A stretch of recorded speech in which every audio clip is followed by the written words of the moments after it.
Hello, my name is Shan and welcome to Connect Capital, right here on Connect TV, where we talk more than lifestyle.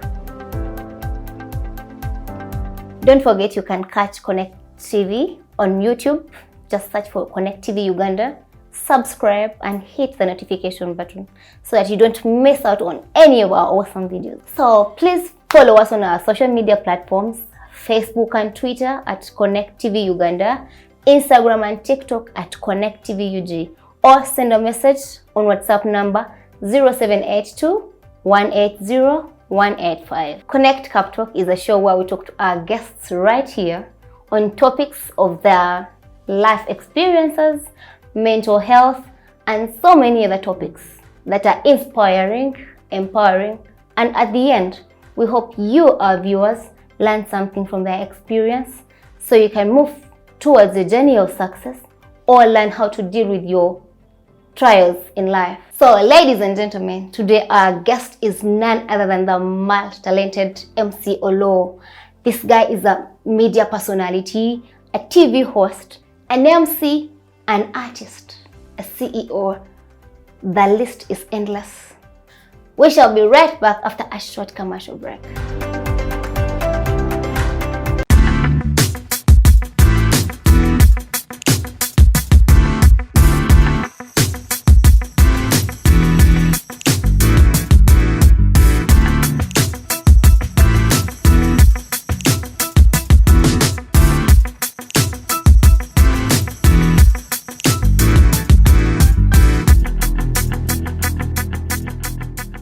Welcome back from the short commercial break, and with me right here is MC Ollo. You're welcome. Sir. How you doing? Good. Your kawa? Yeah. Assalamu alaikum. Walaikum salam. And by the way, you are our very first host on Connect TV and Connect Capital. Yeah, I'm humble. How does it feel? Yeah, like I'm the genesis of everything. So, who is MC Ollo? MC Ollo is me. Okay, basically, your background, lifestyle, school, or education? Yeah, I am a media personality on air.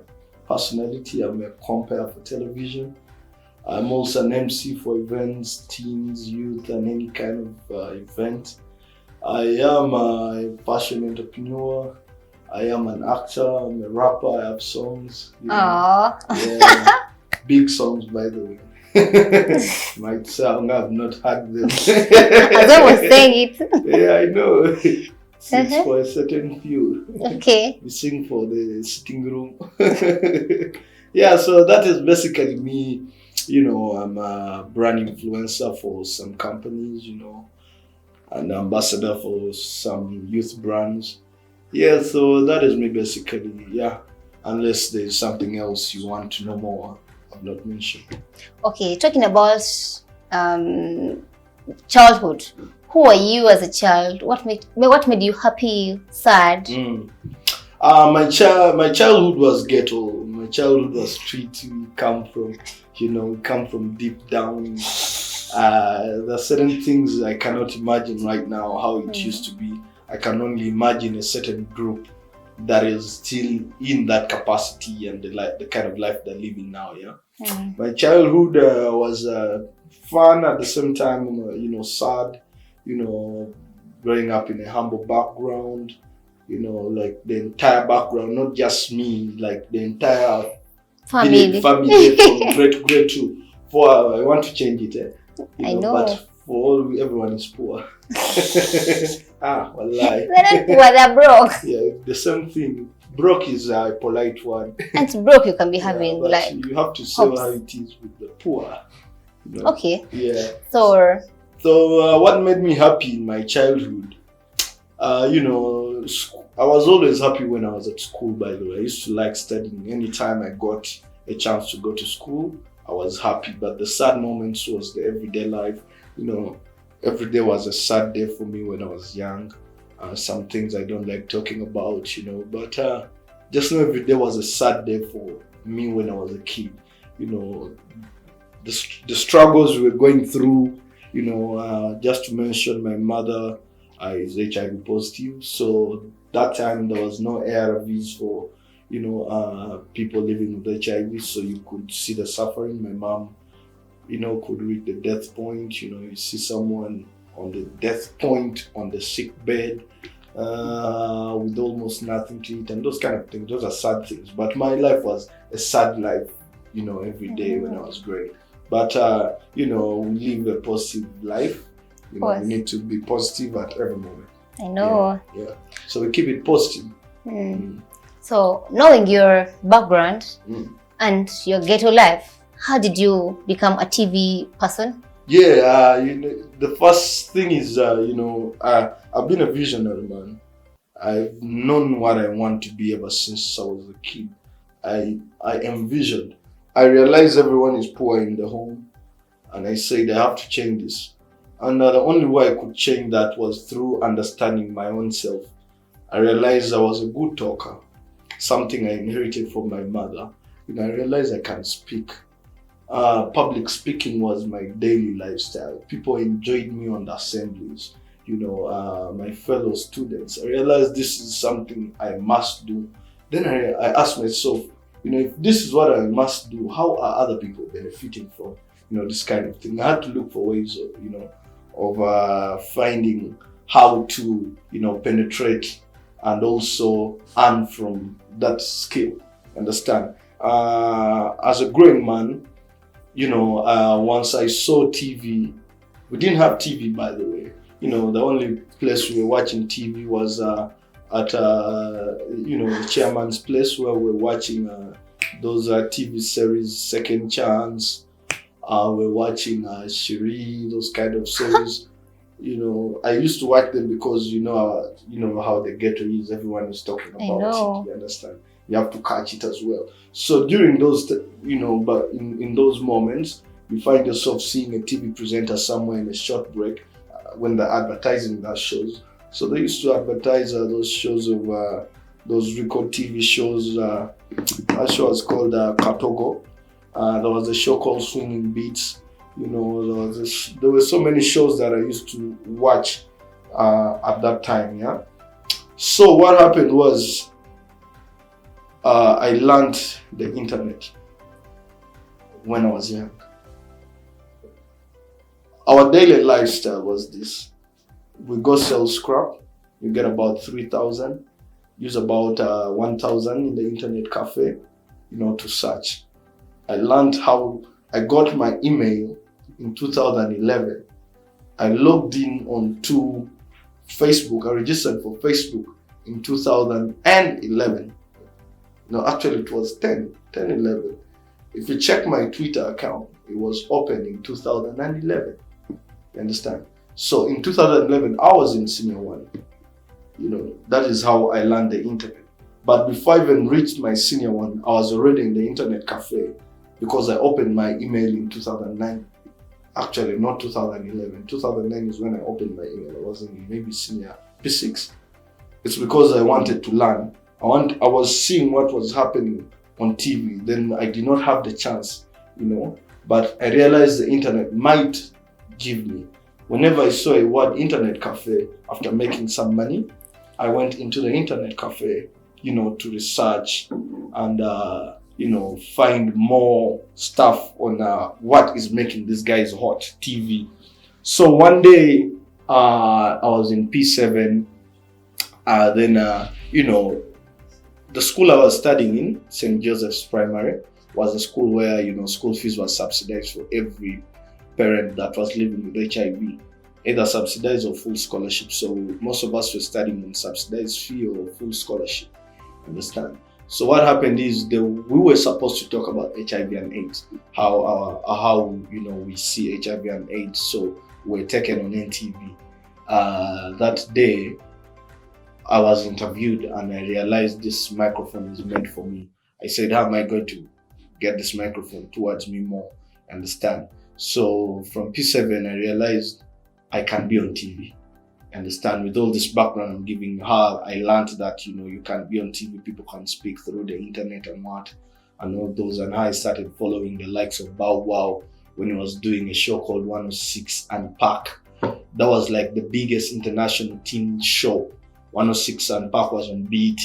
you can imagine a person that didn't have TV at home near about 106 and Park, you know, and it was hosted by Bow Wow, you know, and this other guy later joined in, Terrence Howard, you know. In 2010, I know about 106 and Park and Bow Wow is hosting. It was because of the internet. I watched it on YouTube. Like, man, this kid is hot. You know, it reached a point I crammed his intros. You know, I crammed all Bow Wow's intros. Like, that's how I could introduce myself on assemblies.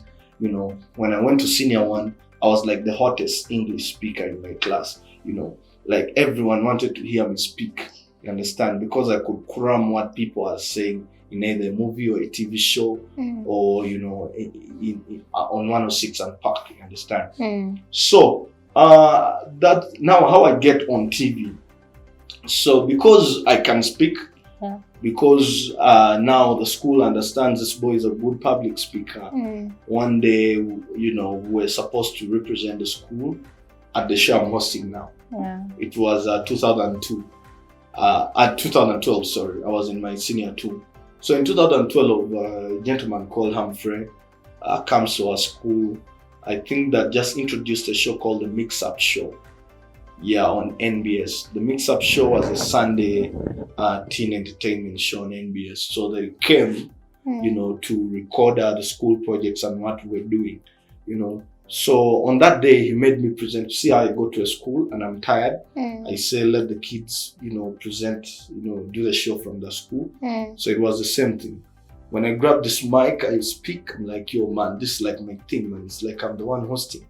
I'm like, Kawa. So he asked the school to let the students come on NBS. So the next weekend, like about 2 weekends after, the HM, our head teacher, Mr. Kazuwe at St. Kizito High School, tells me, you know, we are taking you guys to NBS Youth Voice to present and represent the school. There will be other schools there, so it's going to be like a mock debate, you know, for all of you guys, yeah? So I'm like, Kawa. So they're like, Ollo, you're going to represent us because you know how to speak. We go on the show. The show I'm hosting now. Yeah. You know, the show I'm hosting now. So it was, I could say it was a, you know, it was a, you know, a spark off. It was a spark off. So that day we come to the show. It was a girl called Vicky Biz, Victoria Bagaya. Right now she's in the newsroom. That was Bettina Tiana. She's now doing that fashion show. And there was a girl called Bridget. I don't know where Bridget is. They were like the hottest people on TV there. And Humphrey. So we are on the show. We come through. Like I was the ugliest student there. You know. I was very black. I was malnourished. I didn't look good. My uniform was not kawa. You know, like other schools. You know, they were like hot schools. You know those students, how they come with their slangs, what? Kids from Budo, they come looking all witchy. They are hitting, I first felt, you know, down small. I felt small, that's a fact. You know. I felt small, like, how am I going to shine here? All these people, there's no room for shining. But I realized, you know, the star is always the star. You have to outshine, you understand? Know? I was dark skinned, I was malnourished, I was not very shabby. Very shabby. You know, our uniform, our school uniform, like my white shirt was almost cream, you understand? But that day I ironed, maybe it was also cream. That day I ironed, I thought I was smart. You know, my cashew, God, I tell you. So rich kids are hot. From those hot schools, big schools, big schools, you're the only one there from small schools. Local they made us, you know, Youth Voice then was different, like how it is now. Then it used to be like mock debates, bring students from different schools with debate a topic. Now, you know, you sit according to how hot you are. Even the producer can see, this one want to make my show look good. They make you sit behind. I sat at the back, my dear. I was chilling in the cocoon, I was in Sirasha, the hot kids were in front, the fly babes, light-skinned, the flow, the English. Flow. Yeah. But I had not spoken yet. That's feeling there. I had not spoken yet. I was already down. Like, how am I going to do this? I remember they called home. Our parents know we are going to be on TV. I knew my mom would be watching. You know, my mom was this sick woman. You know, she's trying hard for us to, you know, to study. My mom looked for a TV. You know, when she looked for a TV, kumbe she was watching. The show started. We are behind there.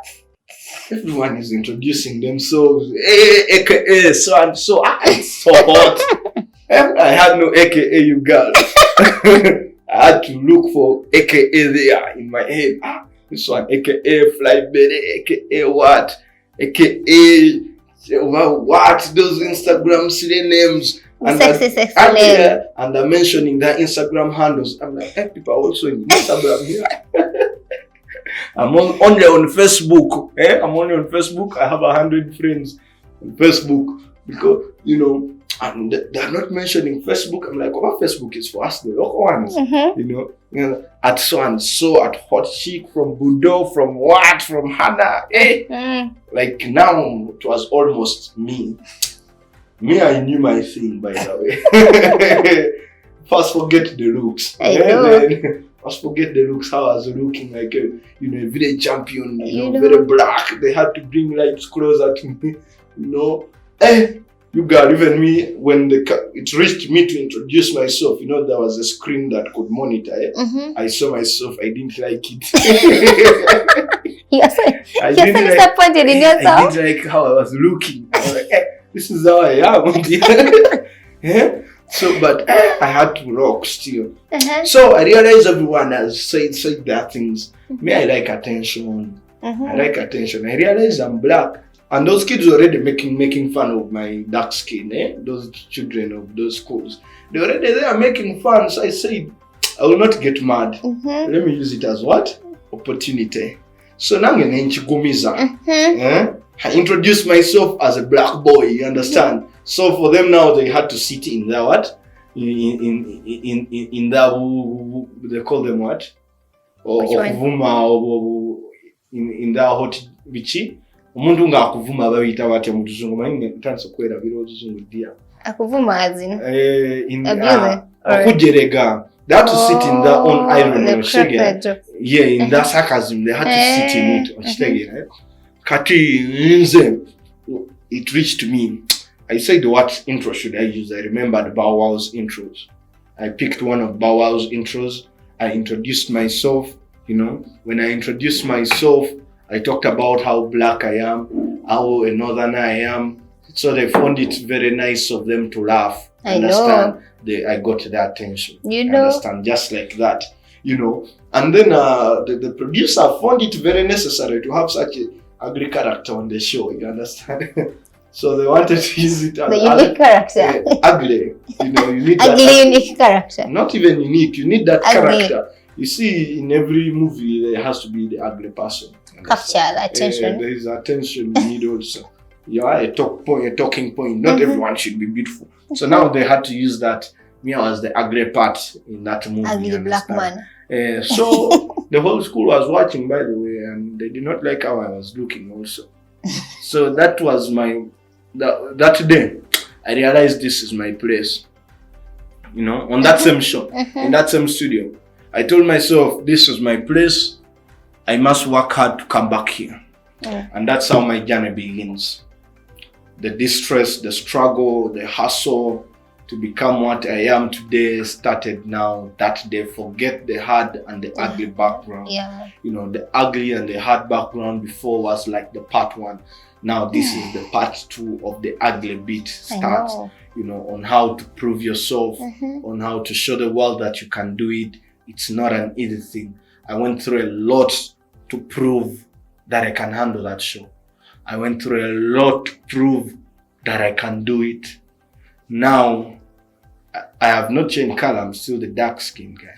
Just that when money comes, a lot of things change, you understand? You know, you gain a little wealth, you start, you know, flourishing a bit. The lotion you use is different a bit, you know, but it's still the same thing, you understand? Now, people realize you don't judge, you know, the sweetness of sugar is not in its color. I know. You know, you can never judge a book by its cover. You know, people have inabilities, you know, that, you know, sometimes you just need that push for you to go for it. Yeah. You know, the push that day, I remembered my mom is sick. I have to, work hard to change the situation. To change that, the fact that the family is broke, the future shouldn't be broke. I know. The past is not supposed to be like the future. I know. That is what pushed me. I never gave up at any point. It was one of the hardest moments from that time ever in my life. Regardless of how hard the past was, that was also a very hard time to pass through. Proving people that I can talk well. TV is about how many people like your appearance. How many people like how you look. You understand? But now we had to change the narrative. You understand? It's not just about the looks. It's about the content. People want to enjoy. Kevin Hart is short. But he's killing it. You understand? He's one of the richest comedians. You understand? Yep. That is how it is, man. That is how it is. I cannot mention how hard that time was, but trust me, it was hard. But even before I came there, remember, there was a time in 2011 we were at Kadanke. Then MC Katz came on stage and they were announcing that Sheila was leaving T-Nation and they needed hosts and they were calling people to audition. I remember going for that audition and I wasn't auditioned because of how I was looking, you understand? I did not look the best. The producer then, I think his name was Raymond something, I don't know. The business card he gave me, you know those things of chasing people away in a polite way. I know. You've auditioned others and you don't want to audition the other one, you say, you call me on Monday. I know. And he knows I have no phone, man. I'm a hustler. Yet I'd walked all the way from my childhood quarters to Nation Media there, to Serena. Understand? So I'd even borrowed those clothes. They were from some guy's prom. It was not Kawa. I went there. They did not audition me. I realized I'm not looking nice. You understand? But they could have told me, you're not looking nice. You're not smelling good. Because trust me, I was not smelling good. I knew. Man, we were in the street, we were in the ghetto. That's why me right now, I cannot judge the boys that come from the streets and they come to audition for anything and they're not smelling the best. It's hard to get, detergent and lotion down there. Those kids suffer to bathe. They look for water. You understand? It's not easy. You understand it? That's how we're going through all the things. And you see a boy and judge them, you tell the man, you're not smelling kawa. The life there, we sleep on dirty bed sheets because of water, because of detergent. People sleep on, dirty beds because they cannot afford new beds. And they come in the morning, to struggle and they're judged. Man, why didn't you shower? You don't know why they didn't shower. You understand? You don't know why they didn't bathe. Actually, that day, I didn't bathe. It's calm. I didn't bathe because there was no water. Ironic. You understand? There was no water that day. I remember I left home at 5 a.m. They told us by 10 you should be there. I walked from my trolley quarters looking for Serena Hotel, where we were supposed to audition for. When I reached, Serena, a boy who has walked all that mile is definitely smelling 10 times worse than how he was when in he the was morning before leaving. Yes, because you're sweating. Remember where you come from. There's no good detergent. All detergent is expensive for you guys to afford to wash yourselves. You understand? The only water you have is supposed to be used for cooking on your parents. The well is very far. A jerrycan of water was, I think, 200 shillings. 200 shillings was hard to get. Wow, that's quite interesting. From there, we shall be right back after a short commercial break and we shall get to know more about MC Ollo.